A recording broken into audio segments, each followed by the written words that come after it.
أعوذ بالله من الشيطان الرجيم بسم الله الرحمن الرحيم رضيت بالله ربا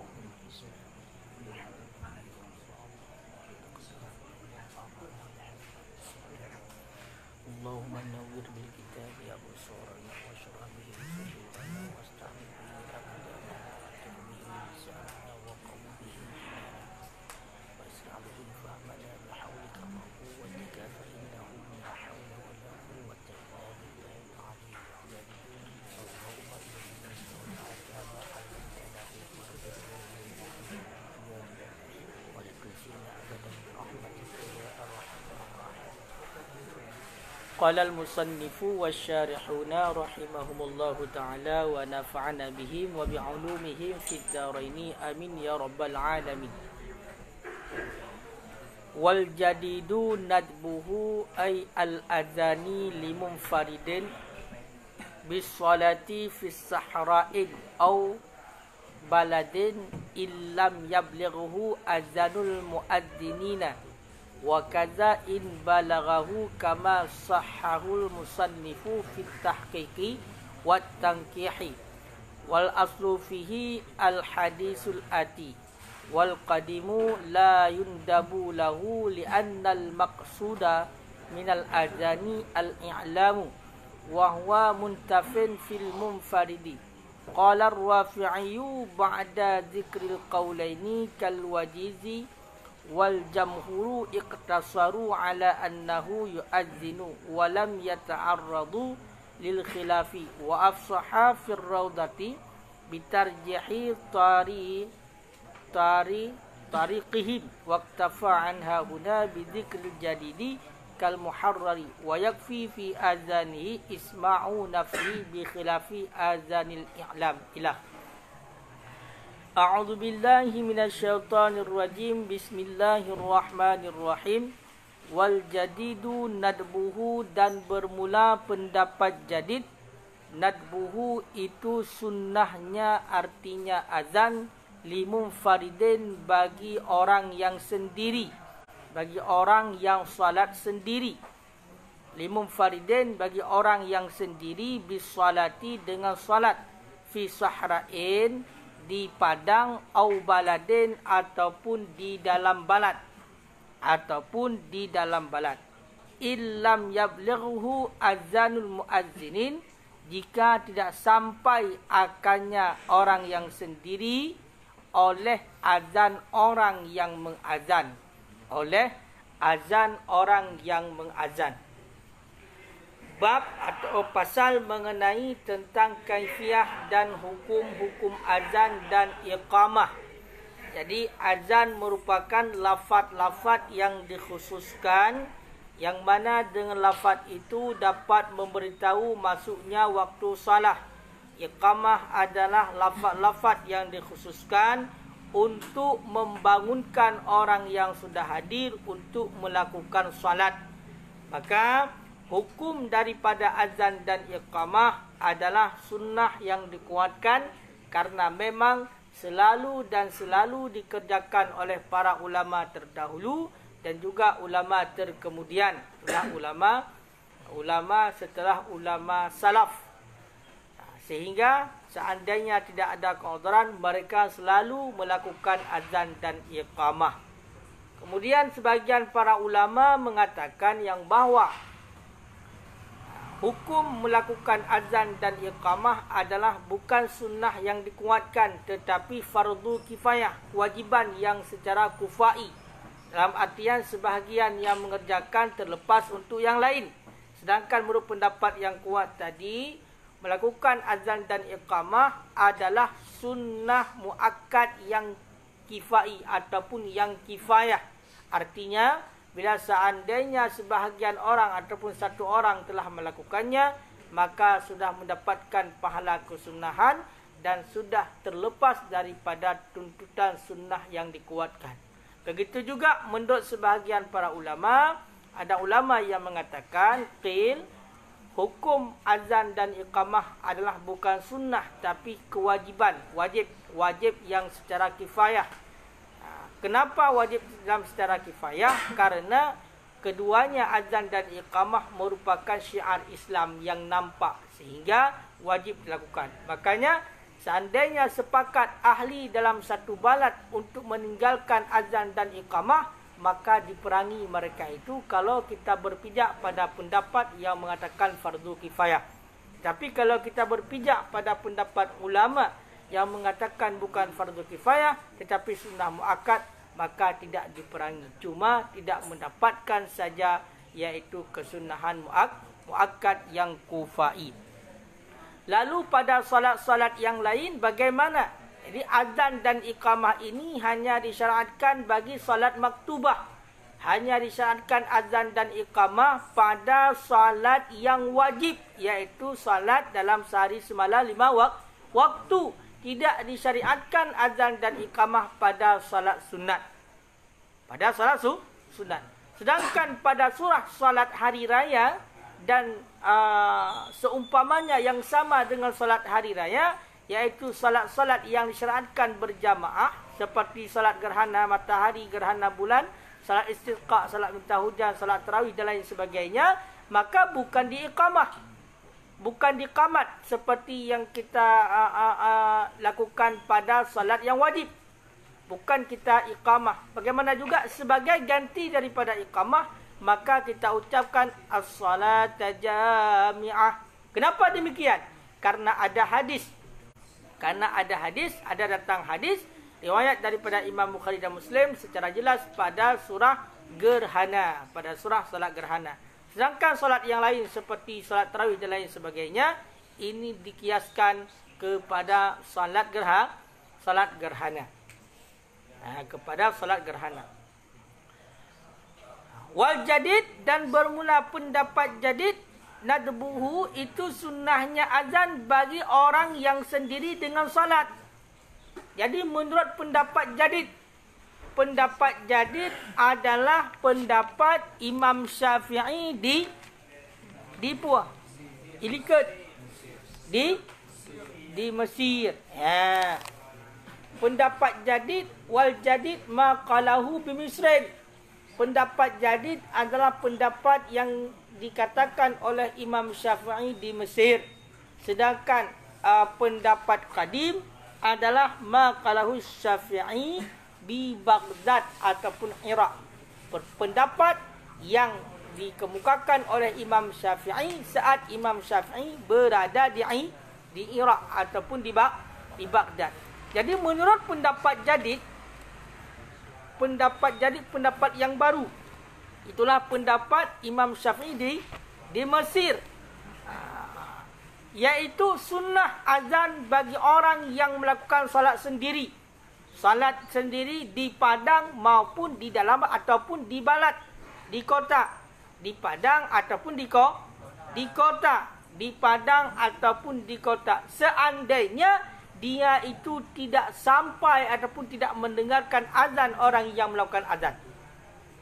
Jadi menurut pendapat jadid, maka sebagaimana kita ketahui, seandainya menentang antara pendapat qadim, pendapat Imam Syafi'i saat Imam Syafi'i di Iraq dengan pendapat Imam Syafi'i saat Imam Syafi'i sudah berada di Mesir, maka didahulukan pendapat jadid. Maka menurut pendapat jadid, pendapat Imam Syafi'i di Mesir, iaitu sunnah untuk melakukan azan orang yang salat sendiri di padang ataupun di suatu balad, di suatu daerah, di suatu kecamatan. Jadi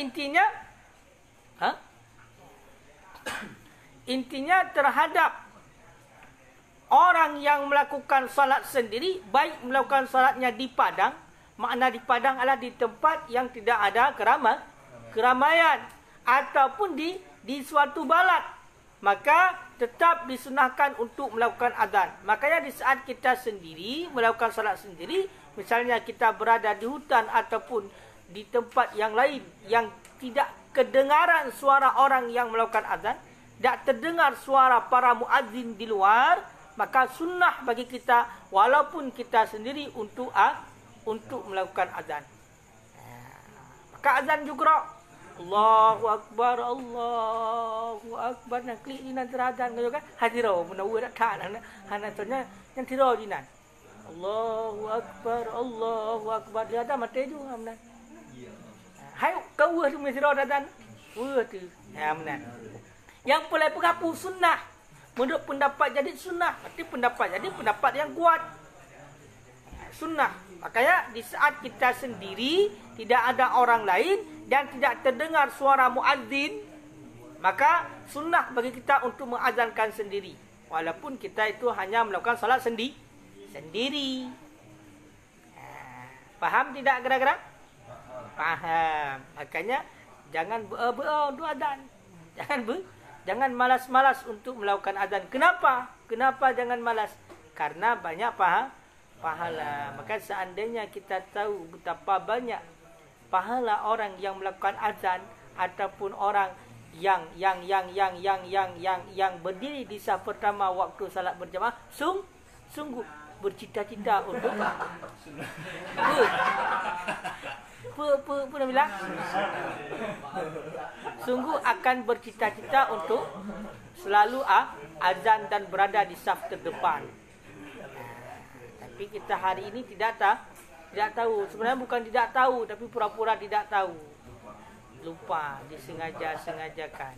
Bahkan ada yang sudah tertipek namanya di situ, ya kan? Sudah tertulis namanya di situ, masih juga tidak mau azan, apalagi enggak ada nama.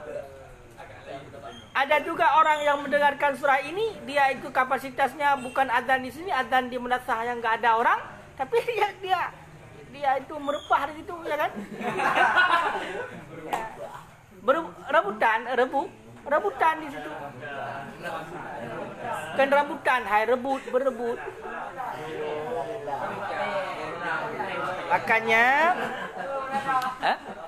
Makanya mengenai tentang masalah azan memang diperintahkan terhadap kita untuk mendahului. Intinya memang banyak fadilahnya.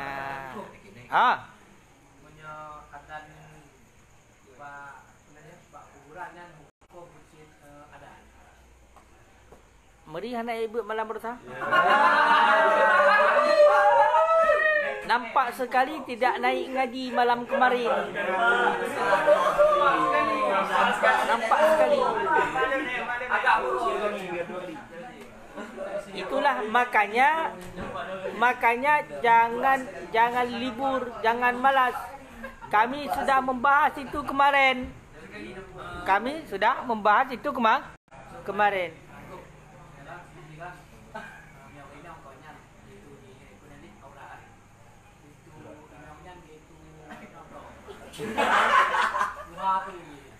Siapa bilang suara perempuan itu aurat? No.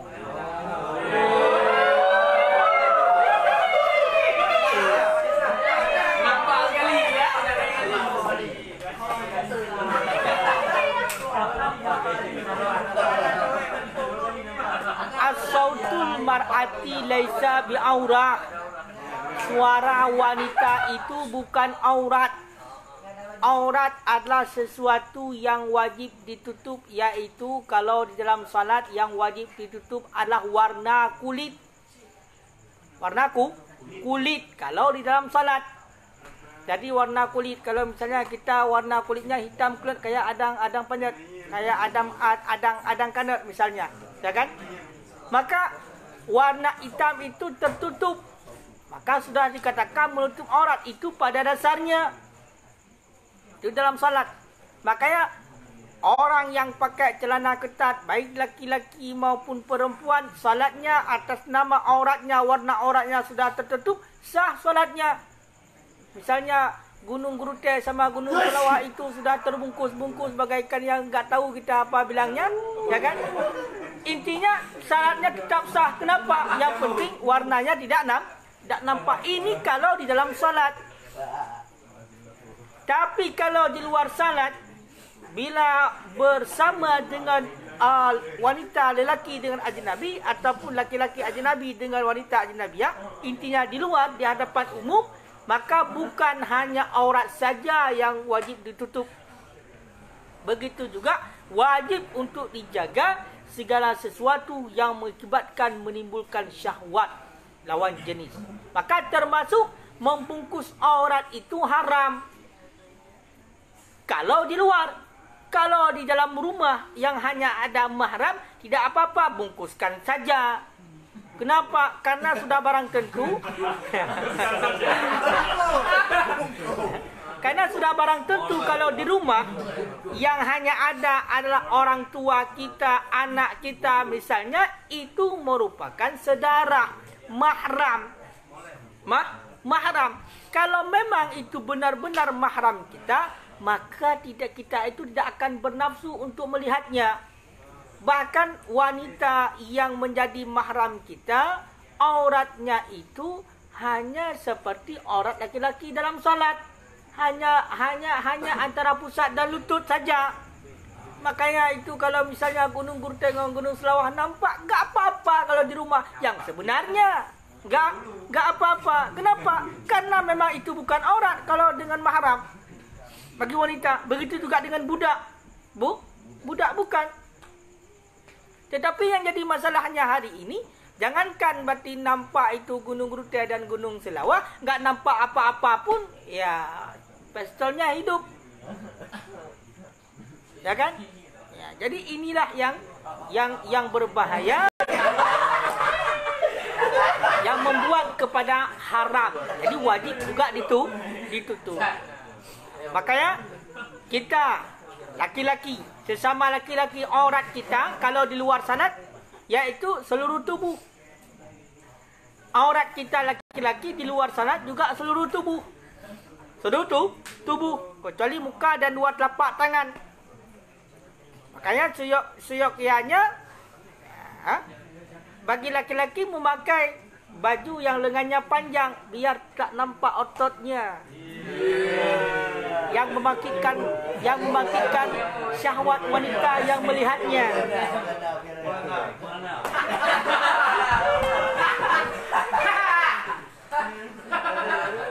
Kita itu tidak perlu melihat kepada bagus dan bentuk tubuh seseorang. Kenapa? Karena selera orang masing-masing. Terkadang walaupun ya kayak Rukhai Dengin, tapi ada wanita yang memang sukanya seperti itu.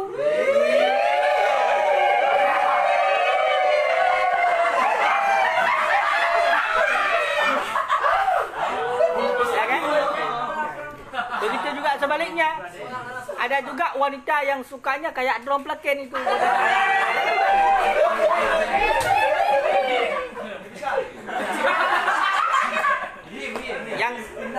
Yang kira-kira kosmos itu bisa dibawa kemana-mana. Kosmos ada di depan, dibawa kemana-mana. Kosmos besar, bukan kosmos kecil. Kosmos besar. Ada juga.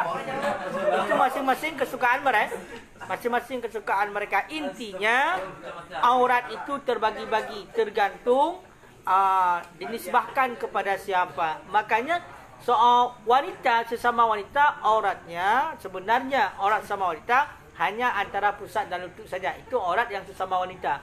Akan tetapi bila dikhawatirkan terjadi insiden, misalnya lesbian dan lain sebagainya, sampai gunung Guruteh, gunung Kelawah dan sampai Keloro, ya, maka wajib juga bagi wanita walaupun hanya sesama untuk menutupnya. Kenapa? Karena dikhawatirkan. Makanya segala indikasi ataupun apapun yang mengakibatkan kepada menimbulkan syahwat, hukumnya haram. Seperti terkelan tamehnya di budak syahwat, haram kalau tameh. Tameh terkelan pun tak ada kata lain, haram kan? Kan? Kau kalau kembali dalam kena. Makanya terhadap orang yang salat sendiri juga disunahkan untuk azan menurut pendapat Imam Syafi'i di Mesir. Salat di dalam padang ataupun salat di dalam balad, seandainya tidak mendengarkan azan orang yang melakukan azan, berarti harus azan sendiri. Ya. Jadi maksudnya di sini orang yang salat sendiri siapa? Itulah laki-laki. Karena yang disunahkan azan itu hanya bagi laki-laki. Yang disunahkan azan hanya bagi laki-laki.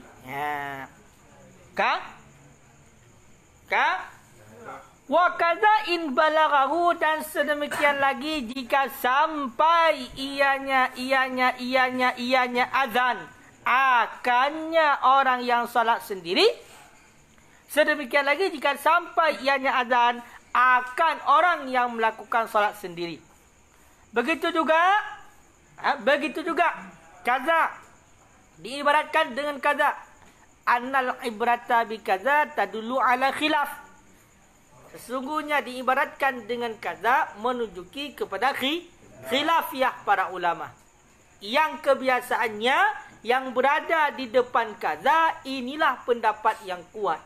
Tapi ada juga yang disebut tarjihnya. Makanya begitu juga seandainya nampak ataupun terdengar suara azan orang yang melakukan azan, sedangkan kita melakukan salat sendiri, juga disunahkan untuk melakukan azan. Makanya azan walaupun kita melakukan salat sendiri. Kama sahahul musannaf, sebagaimana barang telah mensahihkan akannya barang oleh musannaf.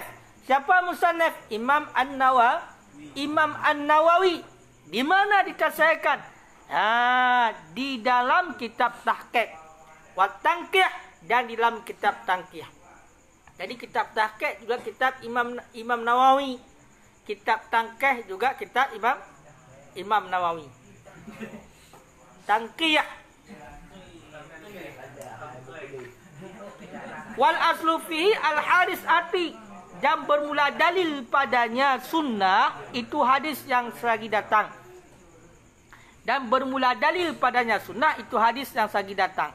Adapun mengenai tentang masalah dalil kesunahan azan walaupun orang yang melakukan salat sendiri, dalilnya adalah hadis yang akan disebutkan di depan. Hadis yang akan disebutkan di depan. Makanya jangan ke mana-mana, tunggu episod selanjutnya. Makanya baik-baik kadang hantruk malamnya truk malam singoh. Baik sampai waktu truk kahana dia kan tak yang malam ada.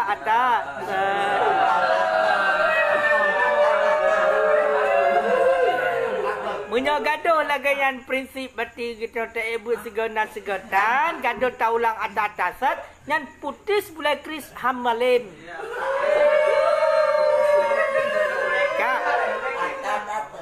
Bahkan hamalin orang sudah sampai kepada tujuan, kita masih murah-roh di jalan. Kampat tungku kan.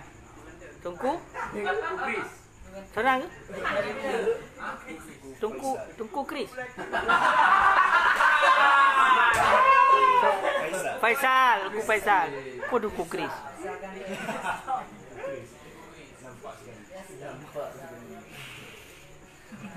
Hai, kai le, ku dah. Lagi urung-urung. Migok yang kedua anda dah gila.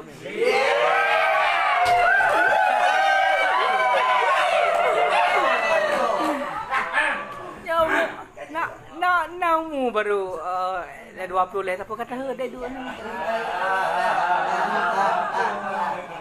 Nah, tengok dicak magam lelai ke lem. Apa kalah dicak magam? Puhana. Baik kalian temeh-temeh kalian bila le nampu macam. Wal qadim, dan bermula pendapat qadim. La yundabu lahu, tidak disunnahkan akan ianya azan lahu baginya si munfarid. Tidak disunahkan akan azan lahu baginya orang yang salat sendiri. Kenapa? Li'annal maksuda, karena bahwa sungguh tujuan minal azan, daripada azan, al-i'lam, itu memberitahu. Itu memberitahu. Wahwa, dan bermula dianya memberitahu muntafen fil munfarid, itu yang ternafi ataupun itu tidak ada pada orang yang sendiri. Jadi kalau menurut pendapat qadim, pendapat Imam Syafi'i saat Imam Syafi'i berada di Baghdad ataupun Iraq, Imam Syafi'i mengatakan tidak sunnah azan terhadap orang yang salat sendiri. Alasannya kenapa?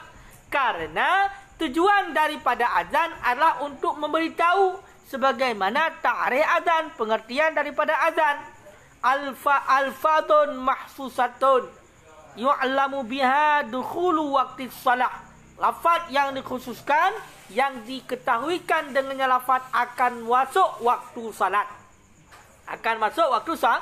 Akan masuk waktu salat. Jadi, kalau orang yang salat sendiri, maka tidak ada ataupun tidak ada dinamakan dengan memberitahu. Makanya dianya memberitahu itu tidak ada pada orang yang salat sendiri. Sedangkan pengertian daripada azan adalah untuk memberitahu. Makanya pendapat Qadim mengatakan tidak sunnah azan orang yang salat sendiri. Tetapi pendapat jadidnya itulah pendapat yang kuat. Kalau menentang antara jadid dengan Qadim, pada kebiasaannya iaitu dimenangi oleh pendapat jadid, pendapat yang baru. Itulah pendapat Imam Syafi'i saat Imam Syafi'i berada di Mesir.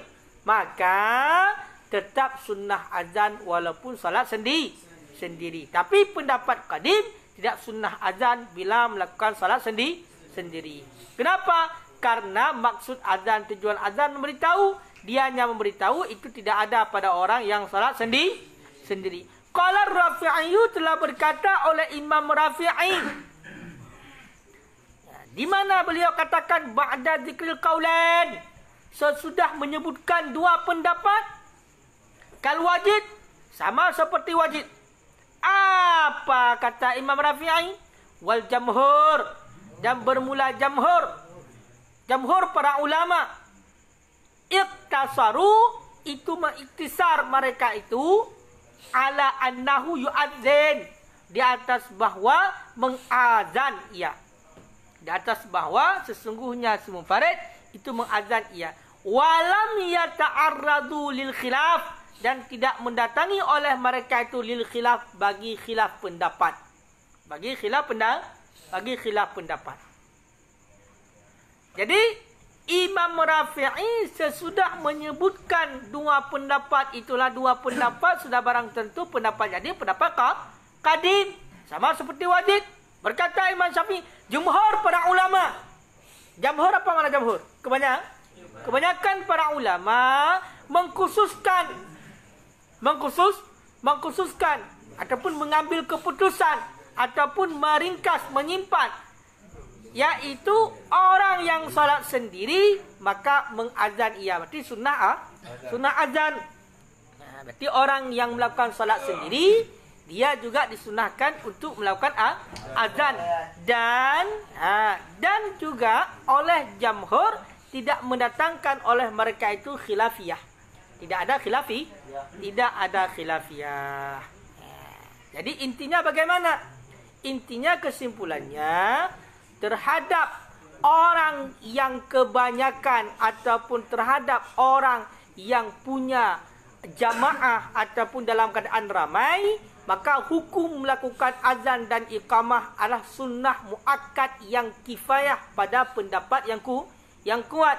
Tapi ada sebagian ulama mengatakan hukum azan dan iqamah yaitu fardu kifayah. Untuk orang yang melakukan salat sendiri, baik dia melakukannya di padang maupun dia lakukannya di kota, maka disunnahkan juga untuk melakukan azan menurut pendapat jadid, pendapat yang baru Imam Syafi'i saat Imam Syafi'i berada di Mesir. Akan tetapi pendapat kadimnya, pendapat Imam Syafi'i saat Imam Syafi'i masih berada di Iraq, di Baghdad, tidak disunahkan azan untuk orang yang lakukan solat sendiri. Tetapi ada perkataan Imam Rafi'i, yaitu jamhur para ulama mengkhususkan, menyimpan mereka itu di atas bahawa orang yang melakukan solat sendiri mengazan ia. Jadi sunnah untuk azan dan tidak membawa khilaf. Intinya mereka itu tidak membawa khilaf. Wa afsaha fir radah, dan telah memfasih ianya musannif Itulah Imam Nawawi fi Rawdah di dalam kitab Rawdah bitarjihi tariqihim, dengan mentarjihkan, dengan menguatkan tarik mereka itu, pendapat mereka itu jamhur. Jadi Imam Nawawi di dalam kitab Raudahnya maka menyebutkan yang bahwa memfasihkan ataupun mengafsahkan pendapat, yaitu para ulama yang mengatakan disunahkan azan untuk orang yang melakukan salat sendiri.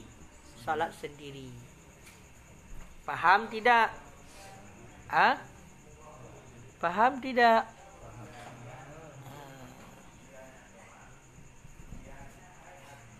Waqtafa anha huna bidzikril jadid, dan mumada untuknya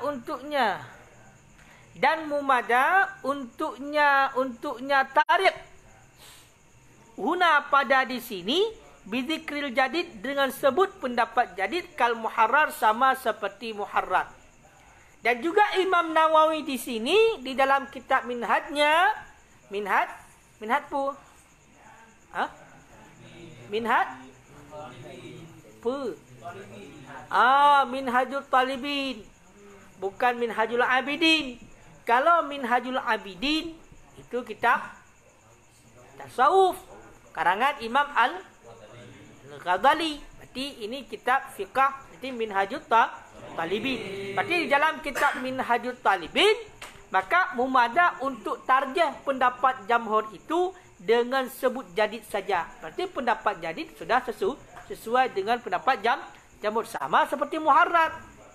Berarti ibarat kitab muharrar Imam Rafi'i juga seperti dalam minhaj. Berarti intinya Imam Nawawi hanya mengitibak.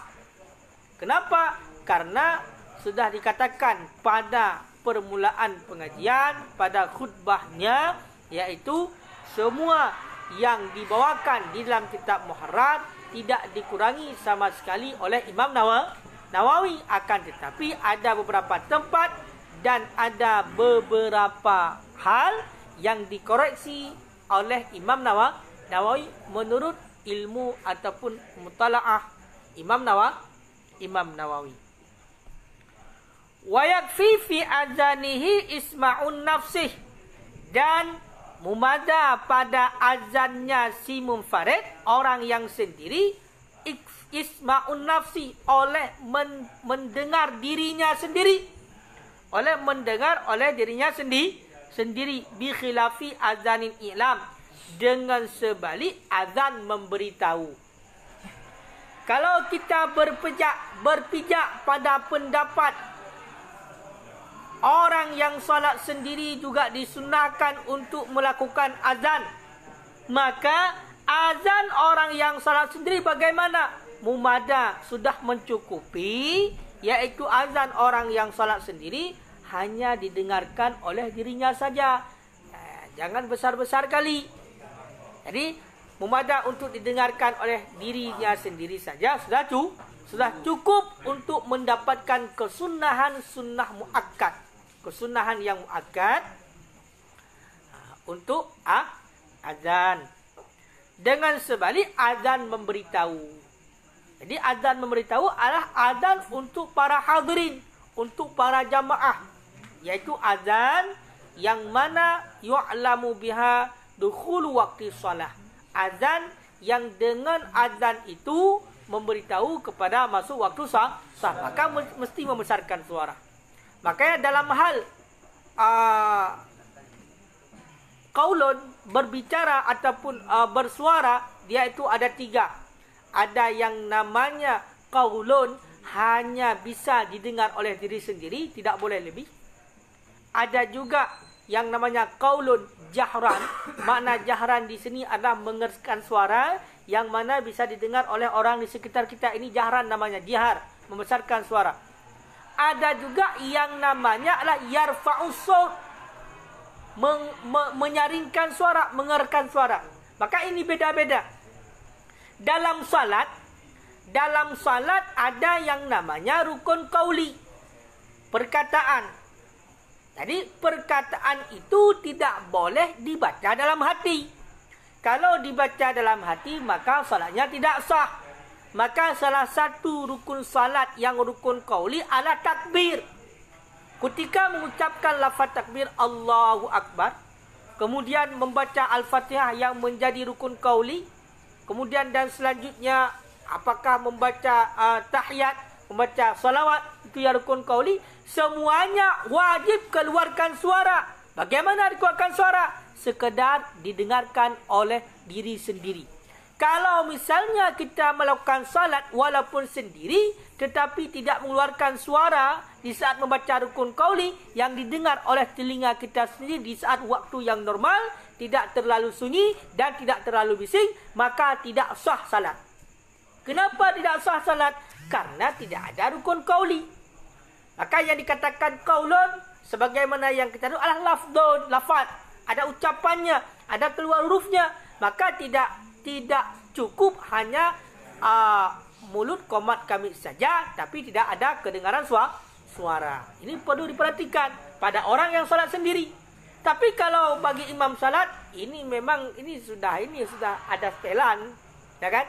Imam salat pasti mereka itu menyaringkan suara untuk didengarkan kadang-kadang. Tapi pada orang yang salat sendiri bagaimana? Ini rukun qauli. Maka ada yang namanya mengeraskan suara hanya bisa didengar oleh diri sendiri saja. Itulah pada rukun qauli dalam salat. Kemudian ada yang namanya jahran. Jahran itu yaitu membesarkan suara untuk orang di sekitar kita. Makanya ini harus dibedakan. Kalau pada salat ketika baca rukun qauli jangan terlalu besar, jangan sampai mengganggu orang lain. Di waktu salat kalau mengganggu orang lain, maka kita berdosa. Tapi kalau mengenai tentang masalah seperti iqamah, maka iqamah suaranya lebih rendah, lebih kecil daripada suara azan. Kenapa? Karena pada iqamah disunatkan untuk jihar, mengeraskan suara tapi tidak terlalu keras. Kenapa? Karena orang yang sudah berkumpul diberitahu untuk bangun melakukan salat. Kalau azan ini yang baru namanya irfa'us saut, meninggikan suara. Makanya boleh kita pakai mikrofon, boleh kita pakai tawa, boleh kita pakai sound dan lain sebagainya untuk sampai suara azan kepada seluruh. Kenapa? Karena itu bahagian daripada syiar Islam. Walaupun itu merupakan bid'ah, alat yang kita pakai itu bid'ah, tapi bid'ah yang hasanah, bid'ah yang baik, bukan bid'ah yang dicela.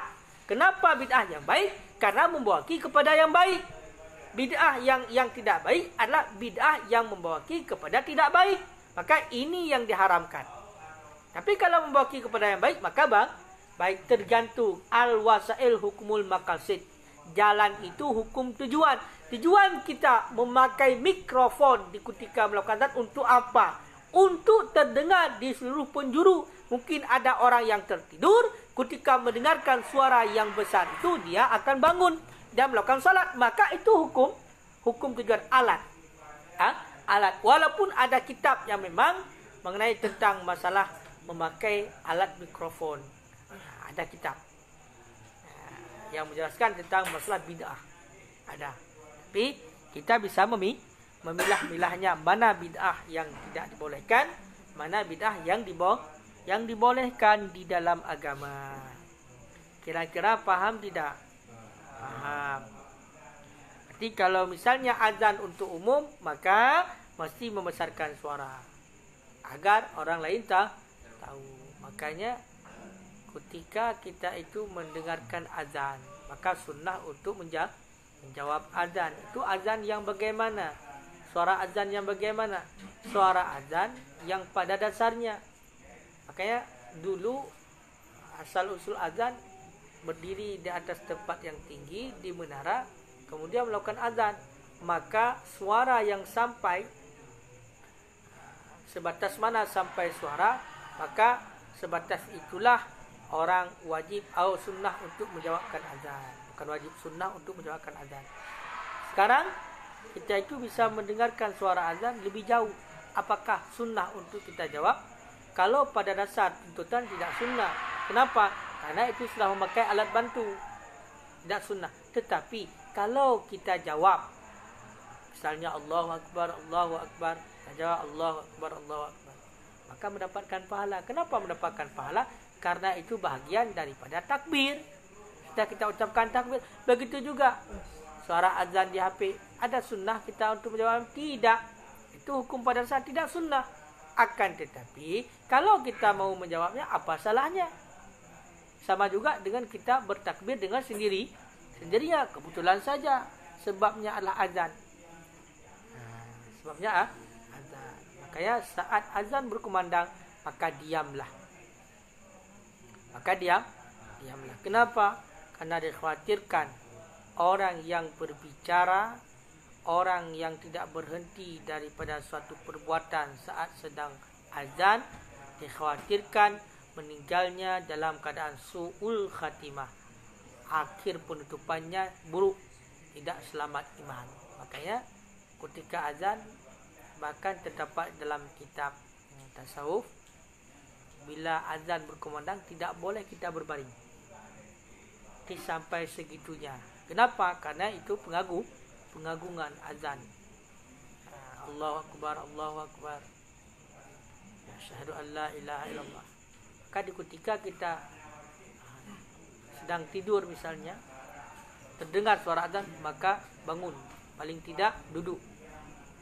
Tak boleh dalam keadaan tidur. Dikhawatirkan akan berat tubuh kita di saat nanti dibawa ke kuburan.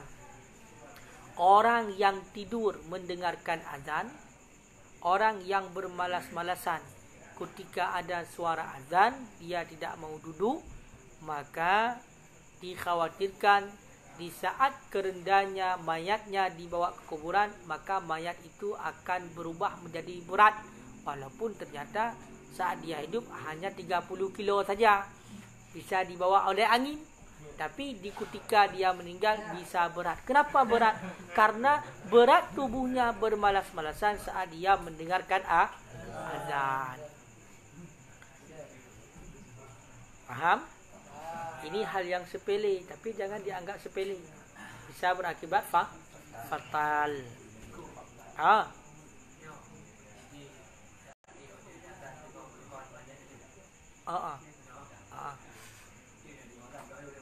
Udah ju.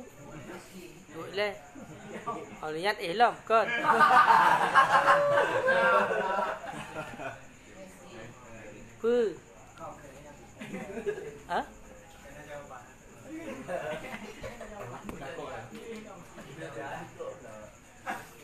Anjir, bayai tengah azan. Budak-budak jadi sakit. Bahaya. Dalam undang-undang yang mengenai irama azan lagi apa aja, Tuhan menyalahi tajwid. Sebenarnya sih menyalahi, makanya minan kalen makna wa indo.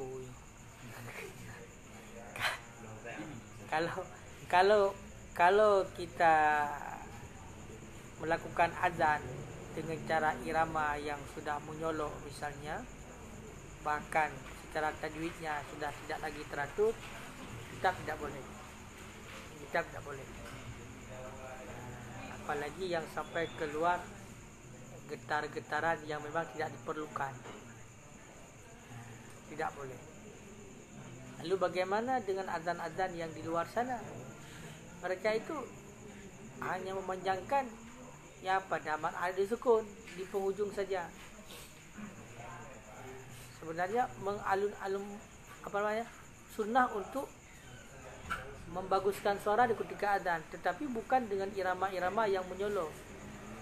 Bukan dengan irama-irama yang menyolok. Jadi jangan sampai kita sedang mengagungkan Allah, sedang memanggil orang untuk melakukan azan, untuk melakukan salat dengan azan, tapi yang menjadi kembalinya untuk kita bukan mendapatkan pahala, tapi dosa dengan azan. Termasuk itu bahagian daripada membaca Al-Quran misalnya. Rubba qari'in Al-Qur'anu yal'anu. Betapa banyak orang yang membaca Al-Quran, Tapi Al-Quran dilanatnya. Begitu juga dengan kalimat yang lain, kalimat zikir. Allahu Akbar itu kalimat zikir. Asyhadu an la ilaha illallah, asyhadu anna Muhammadar Rasulullah.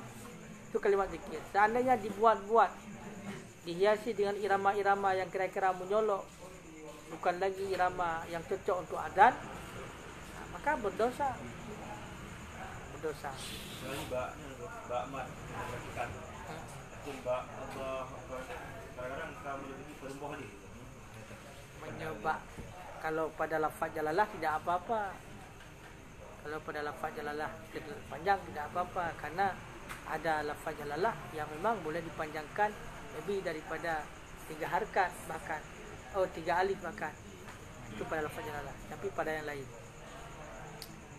makanya diperhatikan azan-azan yang mungkin daripada para ulama-ulama terdahulu yang memang hanya memakai irama biasa tapi bagus, tidak memakai variasi-variasi yang mengakibatkan kepada bukan lagi azan tapi sudah berbentuk kepada condong kepada nyanyian rina. Ya seperti itu. Selain lafaz jalalah, kalimat-kalimat adzan dengan yang jatah musibat asli yang tetap berdua harakat. Tetap.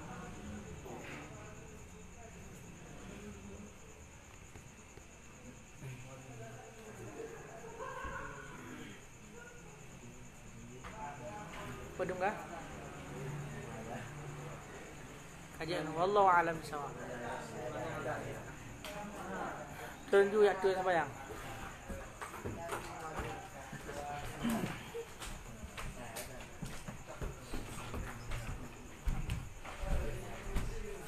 Barusan nak ke Jawa itu Bukhari. Ana. Sarawak lah. Ke Badan Palembang.